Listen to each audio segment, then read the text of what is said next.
오늘도 주일 예배에 나오신 성도님들을 주님의 이름으로 환영합니다. 우리 옆에 있는 분들과 한번 지난주 말씀을 생각하면서 인사해 보면 좋겠습니다. 당신은 특별합니다 라고 한번 인사해 볼까요? 네, 여러분 한 주 동안 홀리위크 잘 보내셨나요? 잘 보내셨어요? 확실합니까? 만약에 홀리위크를 보냈는데 나는 평소와 다름이 없었다 라고 한다면 다음번 홀리위크는 좀 더 새로운 홀리위크를 맞이할 수 있기를 주님의 이름으로 소망합니다.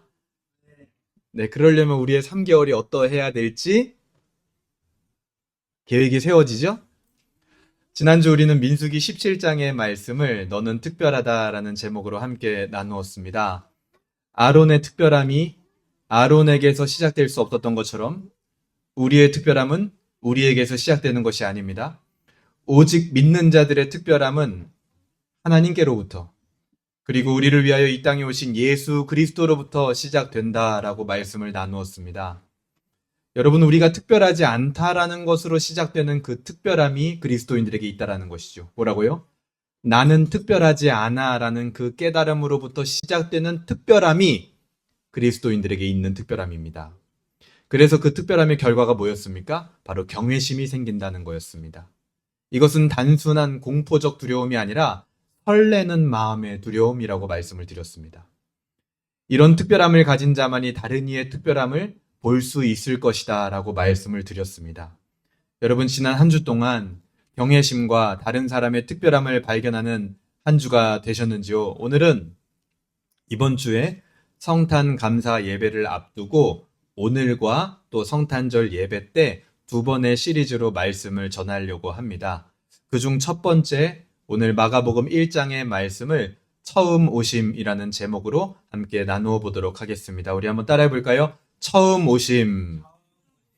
그러면 성탄절 예배 때 말씀 제목은 뭘까요? 다시 오심. 처음 오심에 대해서 오늘은 말씀을 나누려고 합니다. 우리 신앙의 선조들은요, 오실 예수님을 기뻐했습니다. 우리 어린 아이들 중에 혹은 신앙의 초보를 걸으시는 분들 중에 그런 궁금증이나 질문을 많이 할 겁니다. 예수님이 실제로 이 땅에 오시기 전에 있었던 사람들은 그럼 어떻게 구원을 받아요? 예수님이 계시지도 않고 예수님의 존재를 알지도 못했는데 그들은 어떻게 구원을 받을 수 있습니까? 성경에서 말하는 답은 이거예요. 그들은 앞으로 오실 예수님을 믿고 구원받았다. 그래서 우리 신앙의 선조들은 앞으로 오실 메시아, 예수님을 기뻐하는 마음으로 예수님을 메시아를 기다렸습니다.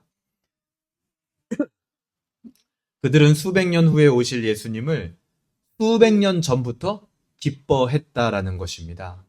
아까 영상에서도 어린 왕자의 유명한 한 구절이 소개가 됐었죠. 네가 4시에 온다면 나는 몇 시부터? 3시부터 마음이 설레고 기뻐질 거야. 우리 신앙의 선조들의 믿음이 그러했던 것 같아요. 수백 년 후에 오실 예수님을 바라보므로 그들은 수백 년 전부터 기뻐했다라는 겁니다. 우리에게 성탄을 기다리는 시간은 바로 이런 시간입니다. 선조들이 느꼈을 기쁨을 이 대림절을 통해서 함께 공유해보고 이미 오신 예수님, 그리고 앞으로 또 다시 오실 예수님으로 인한 더 큰 기쁨을 누리는 시간이 바로 우리의 대림절과 성탄절입니다. 오늘 예배를 통해서 그 기쁨을 회복하기를 주님의 이름으로 소망합니다, 여러분. 여러분 한 사람 한 사람이요, 예배라는 행사에 참석한 사람들이 아니라 각자가 하나님께 예배를 드리는 예배자가 되어서 기쁨을 회복하고 예배의 즐거움을 회복하기를 소망합니다. 오늘 본문인 마가복음은요, 아주 독특하게도 예수님의 탄생 기사를 기록하고 있지 않은 복음서입니다. 어떤 면에서는 성탄절 설교와 맞지 않는 본문으로 보일 수도 있어요. 왜냐하면 우리가 보통 성탄절 설교하면 구유에서 나신 아기 예수님을 경배하는 동방박사와 헤롯의 박진감 넘치는 이야기를 많이 나누게 되죠. 근데 마가복음에는 그 이야기가 기록되어 있지 않아요. 탄생 기사가 기록이 되어 있지 않습니다. 그래서 성탄절 설교와 이 본문이 맞는가, 잘 맞지 않는 것 같다, 이렇게 보일 수도 있다라는 겁니다. 하지만 마가복음은 단연코 그 어떤 것보다도 예수님이 어떤 분인지 그 기초를 가장 잘 알려주는 책이라고 저는 여러분들에게 소개하고 싶습니다. 왜냐하면 마가복음 1장 1절에서부터 그 뉘앙스가 강하게 드러나거든요. 1절 한번 볼까요? 같이 읽어보겠습니다. 시작. 하나님의 아들 예수 그리스도의 복음의 시작이라 이렇게 시작을 하죠. 이 1절 부분이 마가복음 전체의 제목에 해당하는 부분이에요. 제목. 여기에 뭐라고 말합니까? 하나님의 아들 예수 그리스도의 복음의 시작이다 이렇게 얘기를 하는데 이 시작이라는 말이 헬라어로 아르케 이렇게 되어 있습니다. 아르케. 이 아르케라는 말은 단순히 시작이다 이렇게 동사형으로 쓰이는 게 아니라 초보, 첫걸음, 기초, 입문 이런 뜻을 가지고 있습니다. 그래서 이 1절을요 조금 더 서술형에서 제목답게 바꿔본다면 이렇게 할 수 있어요.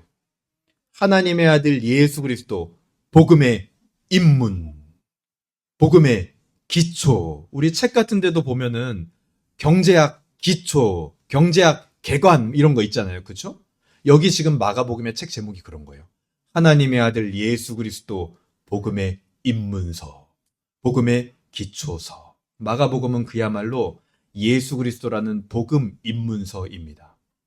그리고 여기에 이제 쓰여진 복음이라고 쓰인 이 유앙겔리온, 이 복음이 헬라어로 보면 유앙겔리온이라고 돼 있단 말이에요. 오늘은 이 구절 하나하나를 여러분 좀 자세히 볼 겁니다. 그리고 이 신약 성경은 특히나 구약의 배경을 이해하지 못하면 하나도 이해가 안 갑니다. 그래서 제가 구약을 가지고 해석을 해드릴 건데요. 이 복음이라는 말은 헬라어로 유앙겔리온 이렇게 쓰여집니다. 이 단어는 당시에 문화적으로 언제 사용하는 단어냐면 황제가 등극할 때, 그리고 황제가 어느 지방을 방문할 때 그 황제의 방문 소식, 황제가 새로 등극한다라는 그 소식을 뭐라고 하냐? 유앙겔리온, 복음 이렇게 표현을 했습니다. 그리고 혹은 어떤 장수가 전쟁에 나가서 전쟁에서 승리하고 돌아오는 그 개선 소식, 그 소식을 뭐라고 했냐?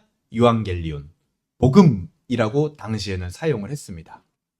이 유앙겔리오라는 이 단어가요, 구약 성경에서도 사용이 됐는데요. 이사야서 40장에서 쓰여지게 됩니다. 이사야서 40장에서는 이 유앙겔리온이라는 복음이라는 단어가 어떻게 쓰이냐면 이집트 탈출 소식, 출애굽 소식, 이것을 의미하는 단어로 쓰여지게 됩니다. 그러니까 마가가 예수님의 이야기를 복음, 유앙겔리온 이렇게 얘기하는 이유가 뭘까요? 예수님이야말로 왕이다. 그리고 예수님이 사탄의 세력을 무너뜨리고 포로를 해방해서 진정한 출애굽을 일으키실 분이라는 것이다. 그게 바로 마가가 사용하는 복음의 의미입니다. 당시에 쓰였던 문화적 의미와 구약 성경에 쓰여진 의미를 다 합치면 그렇게 된다라는 겁니다. 예수님만이 왕이고 그 예수님이 오셔서 사탄의 세력을 무너뜨렸다라는 전쟁 승리의 소식이고 포로를 해방해서 진정한 출애굽을 일으키실 분이다. 예수님은. 그게 바로 우리에게 복음이라는 거죠. 이때 예수님을 이 1절에서 무엇이라고 호칭을 합니까? 하나님의 아들 예수 그리스도 이렇게 호칭한단 말이에요. 그리스도. 이 그리스도는 구약에서 메시아라는 단어랑 똑같습니다. 그리스도는 헬라어고 메시아는 히브리어죠. 뜻은 똑같아요. 기름 부음 받은 자라는 뜻인데요. 이 기름 부음 받은 자는 원래 특별한 지위를 얻은 왕이나 제사장 어떤 한 사람을 지칭하는 말로 쓰였습니다. 그런데 그게 이제 시대가 흘러가면서 이 신약 시대에 와서는 어떻게 쓰이냐면 어떤 특별한 한 왕이나 제사장을 말하는 게 아니라 하나님께서 보내주실 종말에 오는 어떤 존재가 있다. 우리 표현으로 가장 좀 와닿게 표현하자면 뭐냐면 구세주. 그리스도는 곧 구세주. 이렇게 쓰이는 단어가 됐어요. 신약에 와서는. 마가는 지금 예수님을 그 그리스도로, 구세주로 소개를 하고 있는 겁니다. 여러분, 우리가 복음이 무엇일까? 복음이 무엇인가라고 할 때 예수님 그 자체가 복음이다. 마가는 이렇게 얘기하고 있는 거예요. 예수님의 가르침이나 예수님의 행적, 그것들도 다 복음이라고 포괄적으로 이야기할 수 있을 거예요. 근데 마가는 더 직접적으로 얘기하고 싶은 거예요. 뭐라고요? 예수님의 그 존재 자체가 바로 복음이라는 거예요. 예수님의 가르침, 예수님의 사역, 그게 복음이 아니라 오히려 진짜 복음을 이야기하라고 한다면 예수님이 바로 복음이다. 이렇게 선포하고 있는 겁니다. 이것을 마가가 왜 이렇게 강조했을까? 시간이 흐르고 우리의 신앙과 교회의 형태들을 살펴보면 이걸 강조한 이유가 있구나라는 것을 깨닫게 됩니다. 우리는 종종 복음을요, 예수님의 사역으로 인한 그 결과물로 오해하는 경우가 굉장히 많아요. 예를 들면 이런 거죠. 복음의 결과는 거룩이라고 한번 이야기를 해봅시다. 그쵸? 복음을 받아들이면 거룩하게 되잖아요. 거룩은 뭡니까? 복음의 결과물이란 말이에요. 그런데 그 거룩 자체를 복음으로 생각하게 된다면 어떤 결과가 나오게 될까요? 우리 안에? 어떤 신앙생활을 하게 될까요? 내가 거룩해 보일 때는 스스로 뿌듯할 겁니다. 하나님 앞에 나오기에 하등 꺼리낌이 없을 거예요. 그런데 내가 거룩해 보이지 않았을 때는 하나님 앞에 나올 때 어떨까요? 마음이 찝찝하고 하나님 앞에 나오고 싶지도 않고 회피하게 될 거예요. 이게 뭐냐? 복음의 결과물과 복음을 지금 혼동하고 있는 거예요. 우리는 예수 그리스도가 복음이기 때문에 거룩해 보이지 않을 때나 성화의 열매가 없어 보여도 예수 그리스도의 그 복음을 의지해서 하나님 앞에 언제나 담대하게 나아갈 수 있는 겁니다. 예수 그리스도만이 복음이라는 것을 깨닫고 믿을 때 우리는 어떤 순간에도 흔들리지 않을 수 있는 거예요. 내가 거룩해 보이지 않을 때에도, 내가 넘어지고 유혹에 흔들릴 때에도 흔들리지 않고 나아갈 수 있는 거죠. 복음의 결과물들은 그에 따른 자연스러운 열매인 것입니다. 마가는 오늘 이것을 헷갈리지 말아라. 복음은 예수 그리스도 그 자체다라고 이야기해주고 있는 것이고 이것이 복음의 입문입니다. 입문. 복음의 기초예요. 여러분, 기독교, 이 복음을 믿는다라고 하는 사람들은 반드시 이 기초를 마음에 깔고 들어가야 됩니다. 절대 혼동해서는 안 됩니다. 특히 유대인들은 오실 메시아를 군사적이고 유대인들만을 위한 메시아라고 생각을 했습니다. 군사적이라는 게 뭡니까? 다윗처럼 군대를 이끌고 와서 로마로부터 독립시켜주고 해방시켜줄 그런 메시아를 상상했단 말이에요. 자기 유대인들만을 위한 메시아. 이들에게 있어서 복음이라는 것은 민족의 구원과 해방 그 자체였습니다. 그것이 복음의 결과물이 될 수는 있을 거예요. 그러나 그것 자체가 복음은 아닙니다. 민족의 해방과 구원이 복음 자체는 아니라는 거예요. 마가는요, 예수 그리스도라는 복음은 유대인만을 위하거나 군사적으로 오시는 것이 아니라 뭐라고 합니까? 하나님의 아들 예수 그리스도, 하나님의 아들로 오셨다라고 표현을 합니다. 하나님의 아들이신 예수 그리스도가 바로 복음이다라는 거죠. 이게 바로 마가가 소개하는 복음의 입문, 복음의 기초인 것입니다. 2절입니다. 2절 같이 읽어보겠습니다. 시작. 선지자 이사야, 같이 읽어보겠습니다. 시작. 선지자 이사야의 글에 보라, 내가 내 사자를 내 앞에 보내노니 그가 내 길을 준비하리라. 여기서는 이사야의 글이라고 되어 있지만 여기에 인용된 구절들을 자세히 살펴보면 출애굽기, 말라기, 이사야에 있는 구약의 내용을 다 가지고 와서 병합시켜 놓은 거예요, 지금. 이사야에 있는 것만 가져온 게 아닙니다. 그런데도 이 마가복음서에서 지금 이사야의 글에 이렇게 소개하는 이유는 뭘까요? 이 병합된 글들을 해석을 할 때 이사야서에 나와 있는 맥락에서 해석하라는 거예요. 다른 맥락에서 해석하지 말고. 출애굽기도 가져왔고 말라기도 가져왔지만 출애굽기와 말라기의 맥락에서 해석하라는 게 아니라 이사야서의 맥락에서 해석해라, 이런 의도로 이사야의 글에 이렇게 써놓은 겁니다. 이 발췌된 부분이 어디냐면 이사야 40장 3절인데요. 그 부분에 어떤 내용이 나오냐면 바벨론 포로 귀환을 소개를 합니다. 이사야 선지자가. 포로 잡혀갔던 이스라엘 백성들이 바벨론에서 70년 동안 유수한 뒤에 나중에 너희들의 고토, 옛 고향으로 돌아오게 될 것이다. 그 부분을 이사야 40장 3절에 소개를 하고 있어요. 그때 일어났던 그 포로 귀환을 지금 마가가 이렇게 얘기하는 거예요. 그것을 지금 이 시대에 누군가가 와서 새롭게, 그리고 그때보다 더 완전하게 일으킬 텐데, 그 사람이 오기 전에 준비할 사람을 보낼 것이다. 근데 그 준비할 사람은 어디에서 활동을 한다? 광야에서 활동한다. 3절에 이렇게 나오죠? 광야에 외치는 자의 소리가 있어 이르되 너희는 주의 길을 준비하라. 그의 오실 길을 곧게 하라. 기록된 것과 같이. 여기 광야는 어떤 곳입니까? 광야 하면 이스라엘 백성들이 떠오르는 건 딱 하나예요. 출애굽입니다. 출애굽. 즉 예수님은 지금 새로운 출애굽, 새로운 바벨론 포로 귀환, 이것을 완벽하게 일으키기 위하여 오신다라는 거예요. 근데 그 예수님이 오시기 전에 그 길을 준비할 자, 요한을 보낸다라는 거죠. 여러분 어떻습니까? 예수님은 우리를 바벨론으로부터 포로 귀환하게 하시기 위하여 오시는 분이라는 그 사실을 여러분 믿으십니까? 오늘날 현대 기독교와 교회의 시대를 문화적으로 어떤 분들은 이렇게 표현을 했어요. 바벨론 포로기에서 살아가는 교회다. 이렇게 얘기를 했습니다. 지금 우리가 살아가는 문화적 배경은 가나안 땅에서 하나님이 주신 율법과 그 문화 아래 살아가는 이스라엘 백성이라기보다는 하나님의 백성이라는 정체성은 가지고 있지만 바벨론이라는 이방 문화 안에서 살아가는 이스라엘 백성들하고 더 흡사하다라는 거예요. 근데 과거에 이 가나안 안에서 하나님이 주신 율법과 문화 안에 살아가는 이스라엘 백성들 같았던 때도 있었어요. 예를 들어서 유럽 전 지역이 기독교화가 되었을 때가 있었거든요. 그때는 가나안에서 하나님이 주신 율법과 그 문화 아래 살아가는 이스라엘과 같았죠.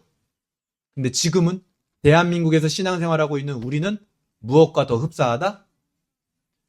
하나님의 백성이라는 정체성은 있지만 이방 문화 안에서 살아갈 수밖에 없었던 바벨론 포로된 이스라엘 백성들과 더 비슷하다라는 거예요. 상황이. 이 둘의 본질은 같을지언정 드러나는 현상은 분명히 크게 다릅니다. 여러분 스스로 한번 생각해 보세요. 지금 우리 시대는 기독교 문화가 융성한 시대입니까, 여러분?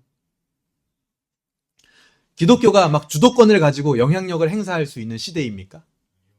아니죠. 우리는 바벨론에 잡힌 포로와 같이 이방 문화 안에서 살아가고 있습니다. 그때 우리에게 필요한 지혜는 이스라엘 국경 안에서 필요했던 지혜랑은 분명히 다를 거예요. 본질은 같지만 필요한 지혜는 다르다라는 거죠. 과거에 교회가 이 세계를 주도했던 때가 있었습니다. 문화적으로요. 그때 교회는 이렇게 표현할 수 있을 것 같아요. 방어하는 일이 되게 중요했어요. 그래서 오랜 시기를 거쳐가면서 교회는 진리와 교리를 변증하고 방어하는 일에 굉장히 몰두를 했습니다. 그런데 그 방어가 지나치자 어떻게 됐습니까? 교회는 외딴 섬과 같이 사회로부터 고립이 되어버렸어요. 방어가 너무 지나치니까. 근데 지금은 이제 시대가 바뀌었죠. 교회는 바벨론 포로와 같은 시기를 보내고 있습니다. 이방 문화 안에 우리가 살아가는 거예요. 그러자 교회가 무엇에 집중하기 시작했냐면 지금 이 시대에 나타나는 현상이에요. 뭐에 집중하냐?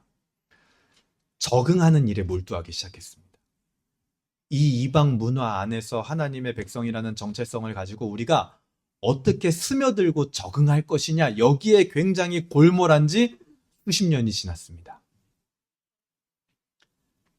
하지만 저는 마찬가지라고 봐요. 과거에 방어에 너무 골몰할 때 교회가 외딴섬이 되었던 것처럼 적응하는 일에 너무 지나치게 몰두하면 교회는 어떻게 될까요? 그냥 바벨론화가 되어버리는 겁니다. 교회는 방어 혹은 적응, 어느 쪽이든 자기를 위해서 과도한 몰입을 하게 될 때 위태로워지는 겁니다. 오히려 우리가 바벨론에서 이스라엘 민족을 살렸던 한 여인의 이야기를 잘 알고 있죠? 에스더. 그 에스더가 자기 민족을 어떻게 구했습니까? 자기 자신을 내던진 그 모습이 나올 때 자기 민족을 살리지 않았습니까? 오늘 마가는 이렇게 갈 길을 잃은 교회에 이정표를 제시해 주는 겁니다. 예수 그리스도가 바로 바벨론 포로 생활의 길이 되어 줄 것이다. 그 복음 안에 모든 답이 있음을 알려주러 오신 분이다. 그러니 너희는 더욱 복음에 몰입하고 철저하게 복음에 준비된 사람이 되어야 한다라는 거예요. 여러분, 굉장히 중요한 겁니다, 이게. 우리가 이 복음에 철저하게 준비되어 있지 않으면 지금 이 시대는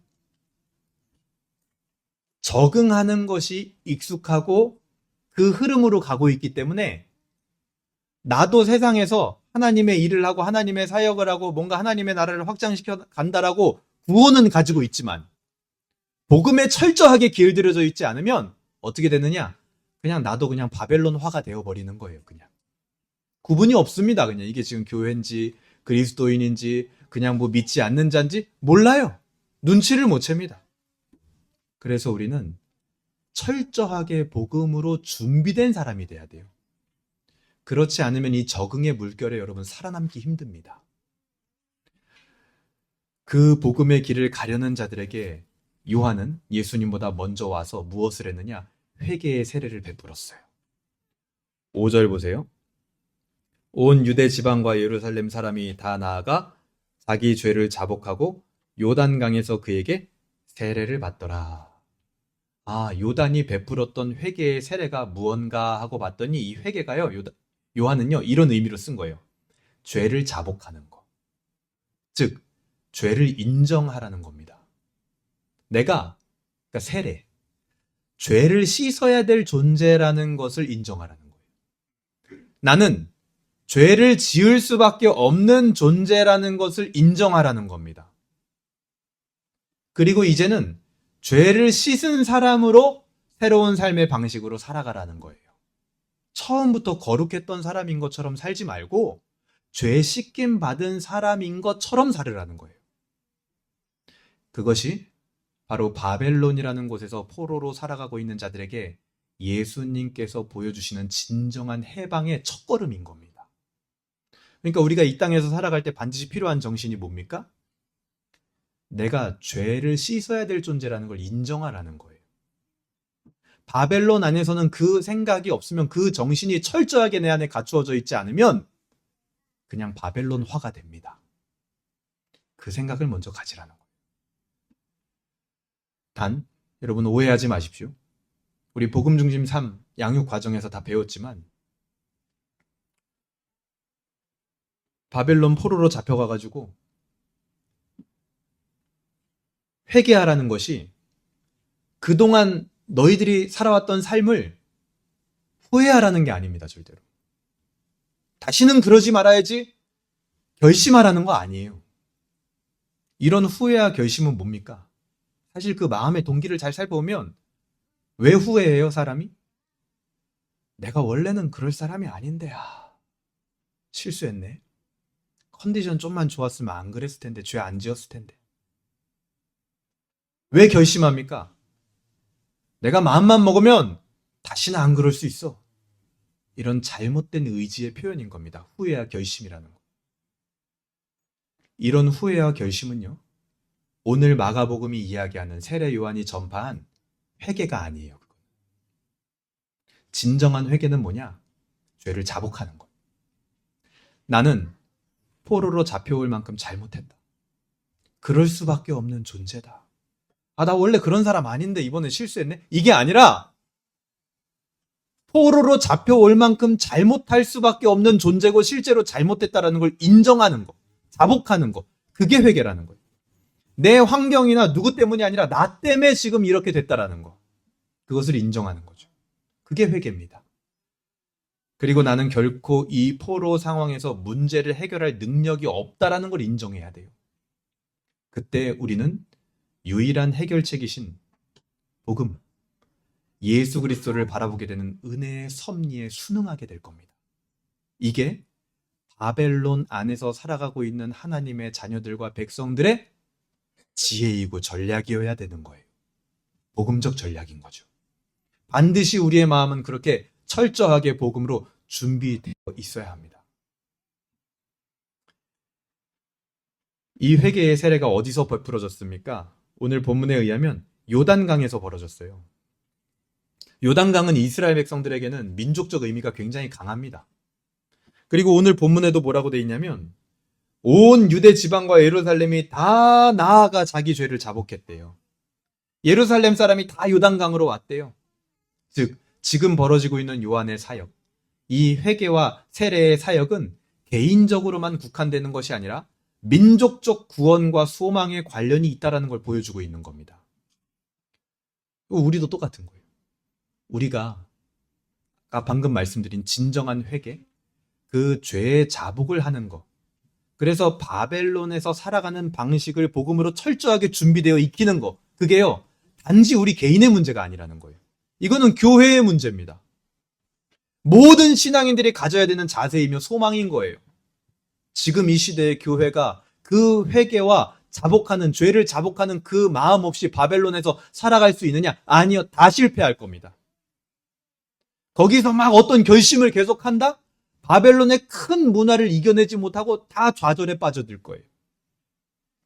그때 가장 먼저 필요한 건 뭡니까? 죄를 인정하고 자복하는 회개예요. 그게 교회의 소망입니다. 우리 개인의 소망이고. 그리고 나서 오늘 마가는요, 6절에 보면 요한의 복장과 음식에 대해서 이야기를 해요. 6절, 요한은 낙타 털옷을 입고 허리에 가죽띠를 띠고 메뚜기와 석청을 먹더라, 이렇게 말합니다. 왜 갑자기 옷 입는 거랑 먹는 걸 말하지? 이게 무슨 의미냐? 요한이 바로 구약 말라기에서 예언된 선지자이다. 마지막 한 선지자가 너희에게 올 것인데 그가 하나님의 마음을 전할 것이다라고 말라기에 예언이 되어 있었단 말이에요. 요한이 바로 그 예언된 선지자라는 표시입니다. 요한의 옷과 먹는 음식이. 그 말인즉슨 그가 지금 하고 있는 방식, 회개의 세례를 전하는 것, 회개만이 너희의 살 길이라는 것, 새 출애굽과 포로기환을 위한 회개의 세례를 주는 이 방식이야말로 하나님의 언약의 성취, 하나님의 사역을 이어가는 방식이다라는 강력한 표시를 지금 보여주고 있는 거예요. 그러니까 여러분, 지금 이 시대에 다른 길이 있을 수도 있죠. 마가는 없다라고 얘기하는 겁니다. 요한이 소개하고 있는 이 길, 회개의 세례, 이거 외에는 너희에게 바벨론 포로 귀환이 일어날 수 있는 일은 없을 것이다. 이렇게 얘기하고 있는 거예요. 7절, 그가 전파하여 이르되 나보다 능력 많으신 이가 내 뒤에 오시나니 나는 굽혀 그의 신발끈을 풀기도 감당하지 못하겠노라. 요한이 뭐라 합니까? 나보다 능력 많으신 이가 내 뒤에 온다. 근데 이 말을 잘 보면 요한 자기도 뭐가 있다는 거예요? 능력이 있다는 거죠. 나보다 더 강한 자, 원어로 보면 이렇게 돼 있어요. 나보다 더 강력한 자가 온다. 더 강력한 자. 자기도 어느 정도 강력하다는 거죠. 여러분, 새 출애굽과 새로운 바벨론 포로 귀환의 길을 준비하는 자는요, 이방 문화 안에 있지만 결코 의기소침한 자가 아닙니다. 지난주 말씀에서도 얘기했죠. 자신이 왜 특별한 자가 되었는지 분명히 아는 자예요. 의기소침한 자가 아니에요. 당당합니다. 그러면서 동시에 뭐라고 했습니까? 그의 신발끈 풀기도 감당하지 못하겠노라. 이 신발끈 푸는 건요, 종이 하는 일 중에 가장 비천한 일이에요. 즉, 이 오실 예수님이 얼마나 위대한 분인지 동시에 아는 사람입니다. 나 스스로에 대하여서도 특별하고 당당한 마음을 가지고 있으면서도 예수님이 나보다 훨씬 더 큰 분이라는 것을 아는 사람이에요. 무엇을 하는 사람? 새 바벨론 포로 귀환의 길을 준비하는 사람. 자신의 죄를 자복하고 죄를 지을 수밖에 없는 작은 자임을 인정하고 그런 나를 구원하실 예수님의 크심을 알면요, 그 안에서 비굴하지도 교만하지도 않은 독특한 그리스도인의 정체성을 형성하게 되는 겁니다. 아주 독특한 거예요. 그러니까 그리스도인을 만나면 비굴하지도 않은데 그렇다고 교만하지도 않아. 그런 아주 독특한 향기가 나야 된다라는 거예요. 그게 바로 요한에게 풍겼던 향기인 거죠. 그리고 그것이 복음이 우리 안에서 행하는 일입니다. 그게 바로 예수님께서 이 땅에 오셔서 우리 안에서 하는 일이에요. 8절 보세요. 나는 너희에게 물로 물로 세례를 베풀었거니와 그는 너희에게 성령으로 세례를 베푸시리라. 우리 안에 잘못된 정체성을 깨뜨리고 사탄에 포로잡힌 우리를 해방시켜서 하나님 앞에 정말 의롭게 사는 길을 걷게 하는 것. 그러니까 성탄은요, 성령의 사역을 베풀어 주실 분, 바로 예수 그리스도께서 우리에게 오셨다라는 선포인 겁니다. 그 예수님이 오셔서 어떻게 하셨습니까? 9절 보세요. 그때 예수께서 갈릴리 나사렛으로부터 와서 요단강에서 요한에게 세례를 받으시고, 그 예수님이 나타나셔서 요단에서 세례를 받으셨대요. 예수님이 죄 씻음의 세례를 받으셨다라는 건 지금 죄 씻음이 필요한 죄인들과 자신을 뭐 하는 거예요? 동일시하는 겁니다. 그러면서도 동시에 그냥 죄인이 아니라 성령과 함께하는 분이셨죠. 그리고 하나님의 사랑하는 아들이셨습니다.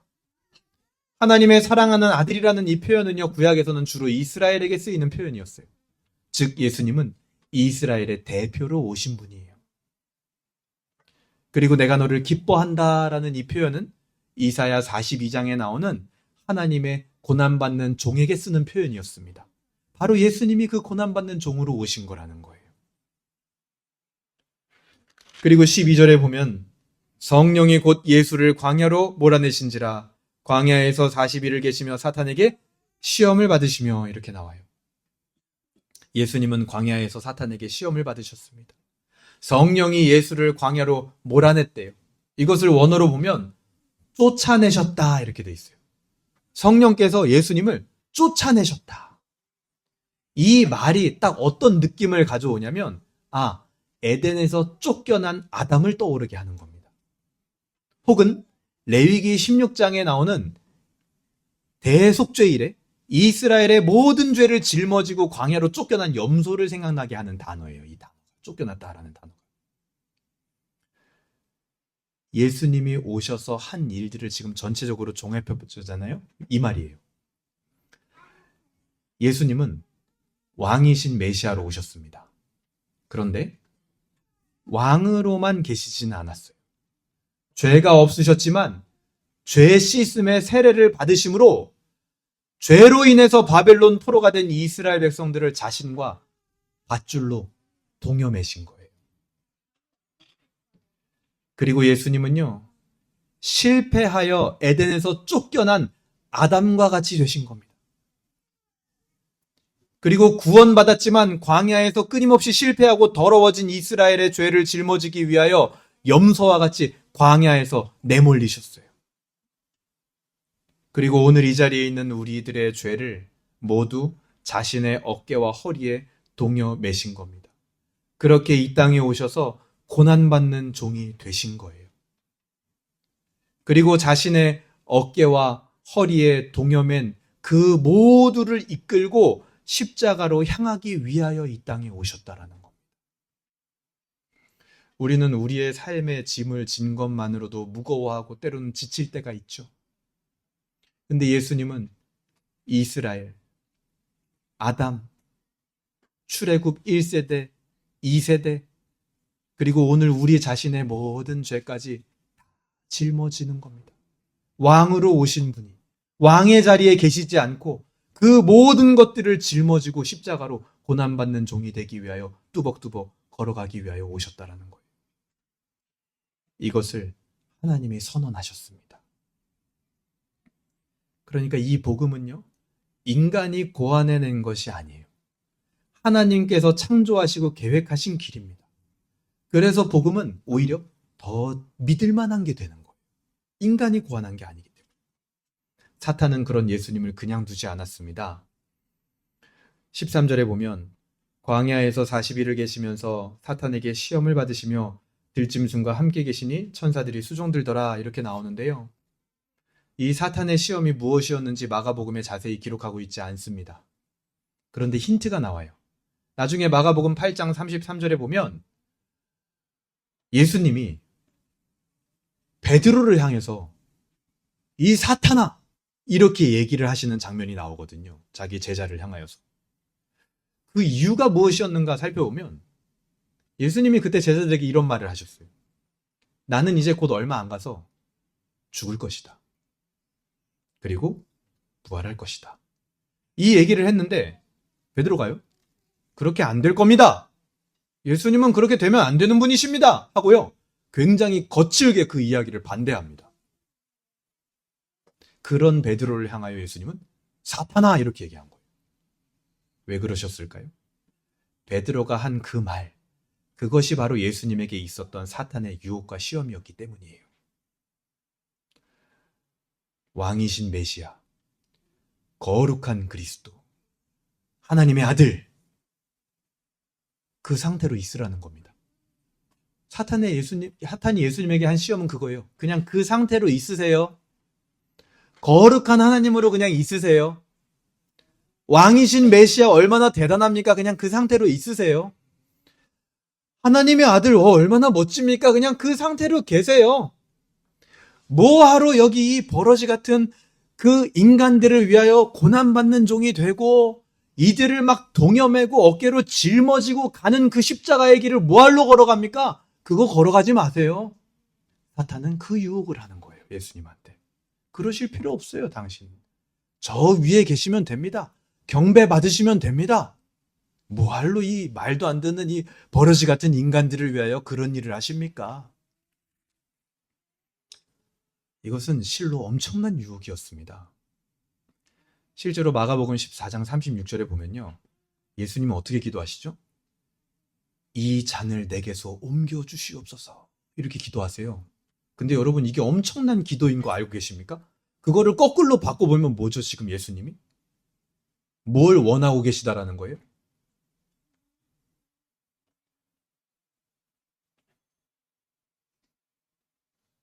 이 고난을 피하는 게 내가 사실은 원하는 겁니다. 이렇게 기도하고 있는 거예요.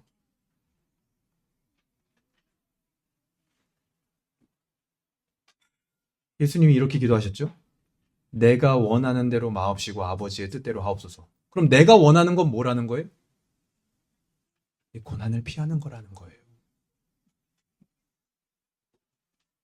사탄은요, 이 고난의 길을 피하고 싶은 예수님의 마음을 부추기고 내버려두지 않고 끊임없이 괴롭히고 시험하고 유혹했던 거예요. 계속. 하지만 예수님은 이 유혹과 시험 앞에서 승리하셨죠. 이스라엘과 우리는 실패했지만 예수님은 승리하셨습니다. 우리 모두를 짊어지고서도 승리하신 거예요. 13절에 뭐라고 합니까? 들짐승과 함께 계시니 천사들이 수종들더라. 예수님은 승리하셔서 온전한 회복을 가져오실 분이라는 것을 보여주는 장면인 겁니다. 그때 예수님께서 딱 한마디를 이 마가복음을 통해서 남기십니다. 그 15절인데요. 같이 다시 읽어보겠습니다. 시작! 이르시되 때가 찼고 하나님의 나라가 가까이 왔으니 회개하고 복음을 믿으라. 때가 찼고 하나님의 나라가 가까이 왔다. 이미 가까이 왔지만 아직은 완전히 오지 않은 상태다. 이런 시기에 예수님이 요청하신 반응이 뭡니까? 회개하고 복음을 믿으라. 아까 요한이랑 똑같네요. 회개하고 복음을 믿으라.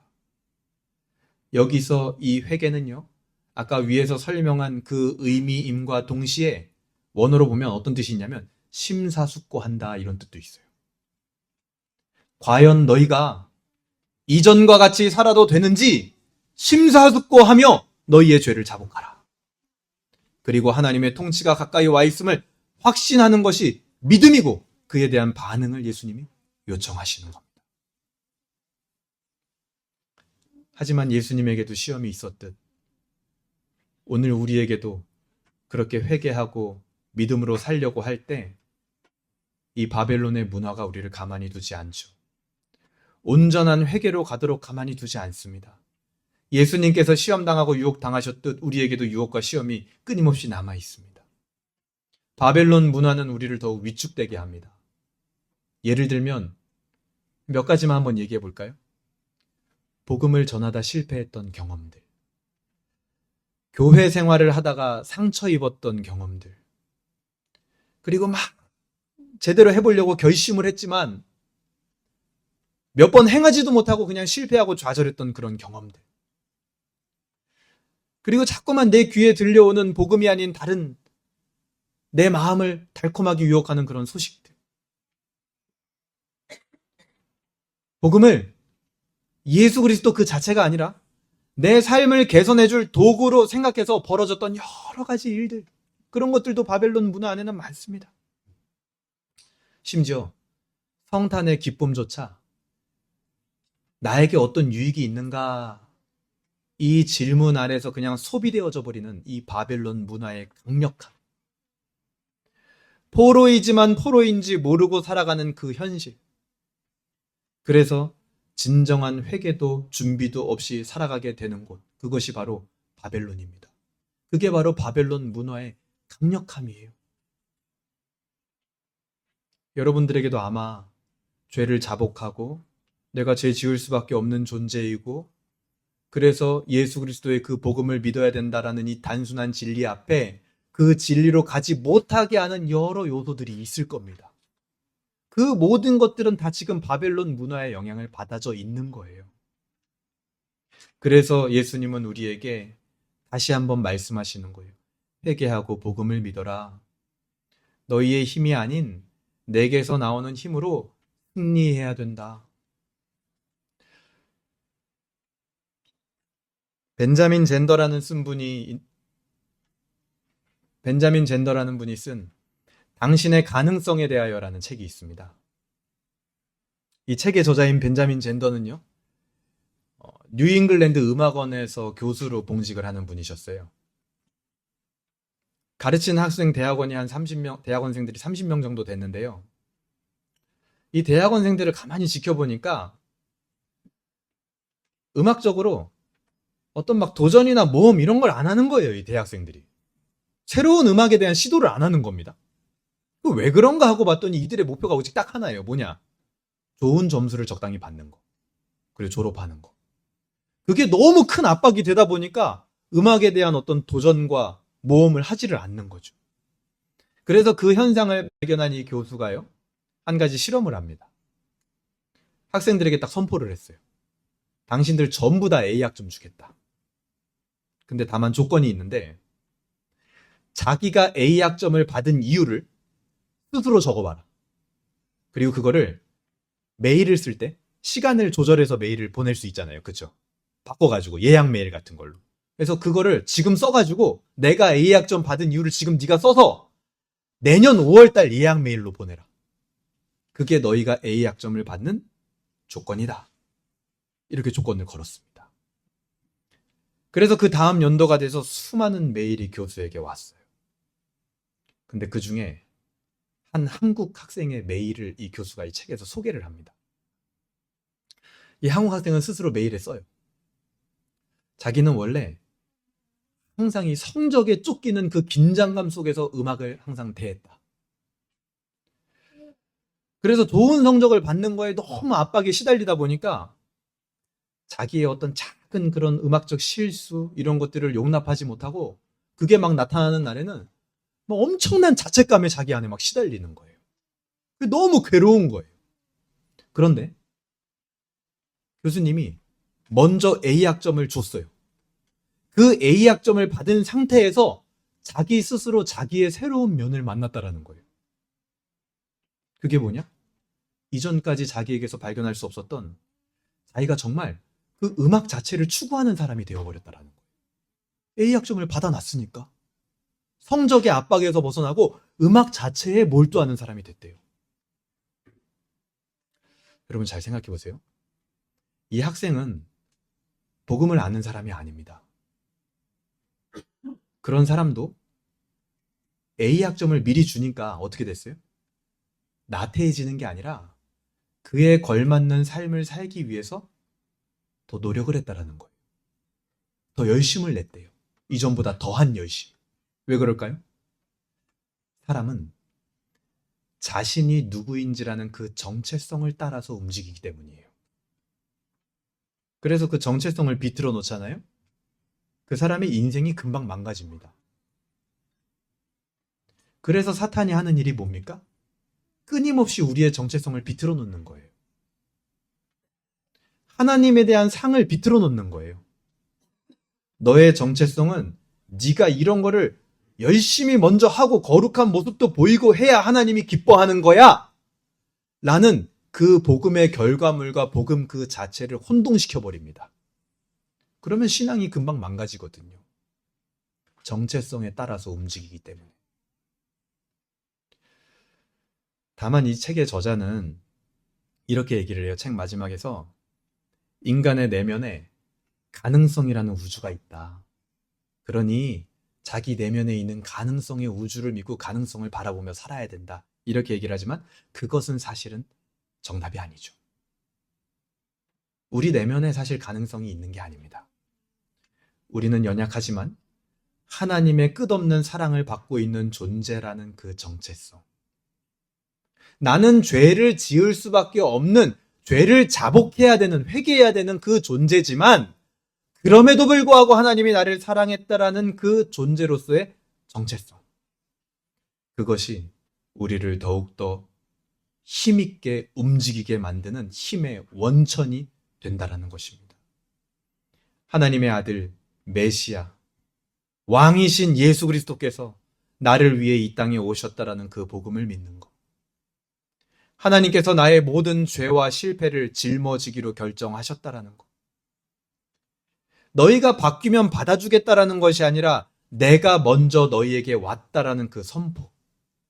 그것이 바로 우리에게 온 성탄의 의미입니다. 이것이 지금 바벨론 안에서 힘없이 살아가고 있는 우리에게 진정으로 필요한 힘의 원천인 거예요. 원천. 그래서 요한과 예수님은요, 회개하라. 이렇게 말한 거예요. 죄를 인정해라. 내가 그런 너희를 위하여 찾아왔다. 이 말이 그 회개하라는 말 안에 들어있는 하나님의 심정인 겁니다. 우리도 마찬가지예요. 여러분, 회개하고 복음을 믿는 것만이 이 바벨론 포로 시기에 우리가 복음의 길을 내는 유일한 방법입니다. 예수님께서 나를 대신해 그 시험과 유혹에서 승리했다라는 것을 믿으시길 바랍니다. 그때 우리는 유혹과 시험에서 승리할 힘을 얻는 겁니다. 그게 뭡니까? 승리한 사람의 삶을 살아가는 거죠. 유혹과 시험에 이미 승리한 사람은요, 작은 유혹과 시험에 넘어져도요, 오히려 절망과 좌절에 빠지지 않습니다. 더욱 벌떡 일어나서 승리한 사람의 삶을 살아가는 거죠. 승리한 사람의 여유와 열심이 그에게는 나타날 겁니다. 유혹과 시험에 이기기 위하여 스스로 막 애를 쓰고 노력하는 그 노력과 열심보다 이미 승리를 얻은 사람의 더 큰 열심이 우리에게 나타나야 된다는 거예요. 여러분, 우리가 그 누구보다도 열정적일 수 있는 이유. 다시 일어서는 그 힘이 우리 안에 있기를 주님의 이름으로 소망합니다. 그것이 우리가 본 세례 요한의 모습이 그 모습인 거예요. 요한과 같이 내가 준비해야 할 회개의 세례는 무엇입니까? 내가 인정해야 할 나의 죄된 모습, 연약한 모습, 그것을 인정해야 된다고, 인정. 그거를 인정하면 예수님을 붙들 수밖에 없다고요. 내가 왜 예수님을 붙들지 않느냐? 아직까지 그게 인정이 안 되고 있다라는 거예요. 여러분, 한번 오늘 기도하며 생각해 보시길 바라요. 내가 준비해야 할 회개의 세례는 무엇인가? 난 무엇을 인정해야 하는가? 그리고 요한과 같이 이 회개의 세례를 나누어야 할 사람은 누구인가? 여러분, 바벨론 안에서도 그 포로 집단 안에서도요, 하나님의 섭리와 역사가 이어졌다라는 게 에스더서가 보여주는 핵심 메시지입니다. 포로 잡혀간 그들에게도 하나님의 섭리는 이어지고 있었다. 거기서 포로 귀환하여 예루살렘 공동체를 건설한 사람들도 있었지만, 그 사명을 향하여 달려나간 사람들도 있었지만, 포로로 남아있었던 사람들도 있었어요. 다 온 거 아니에요. 그럼 그들은 하나님이 버렸냐? 아니에요. 그들 공동체 안에도 하나님의 섭리는 여전히 역사하고 있었다. 오늘 우리가 붙들어야 됩니다. 이 바벨론의 문화와 시대를 살아가고 있는 우리가 이 예수 그리스도의 회개의 세례와 복음을 나누어야 될 사람이 누구인지 연말에 한번 생각해 보세요. 다른 표현으로 하면 내가 같이 신앙생활하고 싶은 사람이 누구인지 여러분 주변에 있습니까? 여러분 마음속에 떠올라야 돼요. 그런 사람이. 오늘 말씀이 우리에게 주는 소망과 비전은 무엇입니까? 웨스트민스터 신앙고백서 25장 교회 파트에는요. 5항에 이런 파트가 있어요. 교회의 언약성과 불멸성. 읽어드리겠습니다. 지상에서는 아무리 순수한 교회들일지라도 혼잡함과 과오를 범한다. 그리고 어떤 교회들은 극도로 타락하여 그리스도의 교회가 아니라 사탄의 공회당이 되기도 한다. 그렇지만 지상에는 언제나 하나님의 뜻을 따라 하나님에게 예배드리는 교회가 있을 것이다. 교회는 바벨론 한가운데 세워진 공동체입니다. 세상과 싸워서 사라질 공동체도 아니고요. 세상에 흡수될 공동체도 아닙니다. 교회는 복음으로 길을 내는 공동체입니다. 더 분명한 복음으로, 더 깊은 회개와 은혜로 비교할 수 없는 열심과 열정으로 복음이 얼마나 귀한 것인지 바벨론을 변화시키는 문화와 소망으로 복음을 우리는 소개할 수 있어야 되는 거예요. 그런 교회를 통해 하나님은 여전히 출애굽을 일으키심을 믿습니다. 말씀을 정리하겠습니다. 우리가 바벨론에서 고생할 때, 그리고 우리가 광야에서 헤매고 있을 때, 우리 스스로 결코 죄의 족쇄에서 벗어날 수 없을 때, 하나님은 우리를 위해 자신의 아들을 보내셨습니다. 성탄은 설명이 아닌 사랑입니다. 성탄은 명령이 아닌 동행입니다. 성탄은 요구가 아닌 십자가를 우리에게 보여주셨습니다. 그것은 하나님이 우리를 책임지겠다라는 선언이었습니다.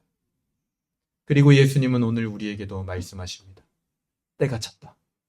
하나님의 나라가 가까이 왔다. 회개하고 복음을 믿으라.